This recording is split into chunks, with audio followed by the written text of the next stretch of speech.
नमस्ते फ्रेंड्स, आप देख रहे हो मेरे YouTube channel the living legend.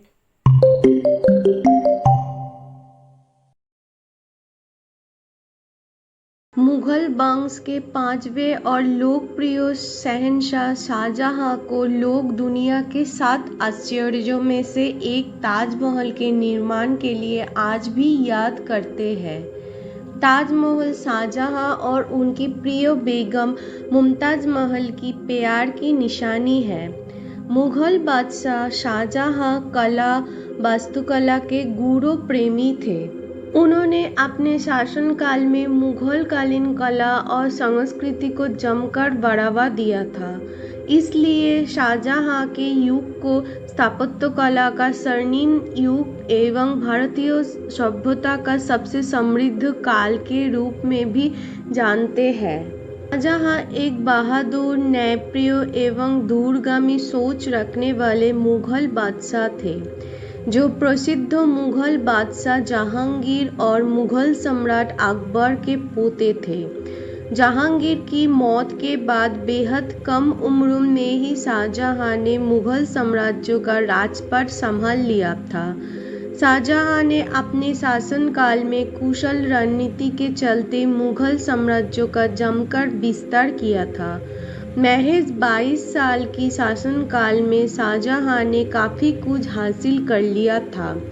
आइए जानते हैं पांचवें मुगल बादशाह शाहजहां के जीवन के बारे में कुछ खास बातें। सच्चे आशिक के तौर पर विश्व भर में अपनी पहचान बनाने वाले मुगल बादशाह शाहजहां 5 जनवरी 1592 को लाहौर में मुगल सम्राट जहांगीर और जगत गोसाई के पुत्र के रूप में पैदा हुए थे। इनकी माता जोधपुर के शासक राजा उदय सिंह की बेटी थी। वहीं शाहजहां मुगल सम्राट अकबर के पोते के रूप में जन्मे थे। मुगल सम्राट अकबर ने सबसे पहले उन्होंने शाहजादा खुर्रम कहकर बुलाया था, जिसके बाद बचपन में उनका नाम खुर्रम पड़ गया था। का अर्थ खुशी होता है। वहीं दादा पोते का अत्यधिक लगाव था। ऐसे कहा जाता है कि अकबर ने शाहजहां को गोद ले लिया था और उनके परवरिश भी अकबर ने ही की थी। वहीं अकबर ने शाहजहां को एक महान योद्धा बनाने में कोई कसर नहीं छोड़ी थी। उन्होंने उसे बचपन से ही सैन्य कौशल का प्रशिक्षण देना शुरू कर दिया था। शाहजहां के उसके खुद के पिता जहांगीर से बेहद तनावपूर्ण रिश्ते थे। जहांगीर अपनी अत्यधिक चतुर बेगम नूरजहां की कूटनीतियों को मानते थे और उन्हीं को तजव्वुज देता थे, जिसके चलते शाहजहां और जहांगीर में ज्यादा नहीं बनती थी। जहांगीर ने अपने पिता अकबर के साथ बगावत कर मुगल साम्राज्य का राजपाट संभाला था। ठीक उसी तरह शाहजहां ने भी अपने पिता जहांगीर से छल कपट कर मुगल साम्राज्य का शासन संभाला था। शाहजहां की सौतेली मां नूरजहां बिल्कुल नहीं चाहती थी कि शाहजहां मुगल सिंहासन पर विराजित हो।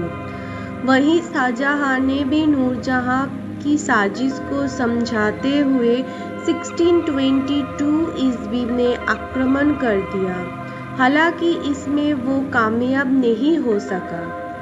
7 ईस्वी में मुगल सम्राट जहांगीर की मौत के बाद शाहजहां ने अपनी चतुर विद्या का इस्तेमाल करते हुए अपने ससुर असफ खां को निर्देश दिया कि मुगल सिंहासन के उत्तराधिकारी बनने के सभी प्रबल दावेदारों को खत्म कर दे।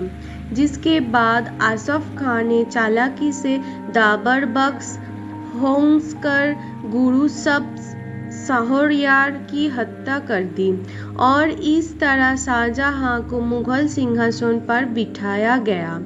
बेहद कम उम्र में भी शाहजहां को मुगल सिंहासन के उत्तराधिकारी के रूप में चुन लिया गया। 28 ईस्वी में शाहजहां का राज्याभिषेक आगरा में किया गया और उन्हें अबुल मुजफ्फर शहाबुद्दीन मोहम्मद साहिब कीरानी सानी के उपाधि में सम्मानित किया गया।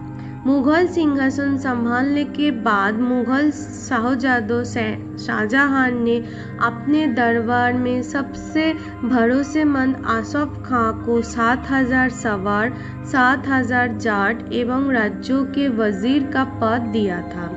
शाहजहां ने अपनी बुद्धिमत्ता और कुशल रणनीतियों के चलते साल 1628 से 1658 तक करीब 30 साल शासन किया। उनके शासनकाल को मुगल शासन का स्वर्ण युग और भारतीय सभ्यता का सबसे समृद्ध काल कहा गया है। जहां शुरू से ही एक शौकीन, साहसी और अत्यंत तेज बुद्धि के बादशाह होने के साथ साथ कला, वास्तुकला और स्थापत्य कला के गुरु प्रेमी भी थे। उन्होंने अपने शासनकाल में मुगलकालीन कला और संस्कृति को खूब बढ़ावा दिया और कई ऐसे ऐतिहासिक इमारतों का निर्माण करवाया है जो कि आज भी इतिहास के पन्नों पर दर्ज है एवं हिंदू मुसलमान परंपराओं को बेहद शानदार ढंग से परिभाषित करती है। तो आज के लिए इतना ही। मैं फिर से आऊंगी आपके पास एक सुंदर कहानी के साथ। Thank you. प्लीज फ्रेंड्स, मेरे वीडियो को देखिए, लाइक कीजिए और सब्सक्राइब कीजिए और कमेंट पे बताइए आप कौन सी लेजेंड के बारे में सुनना चाहते हैं।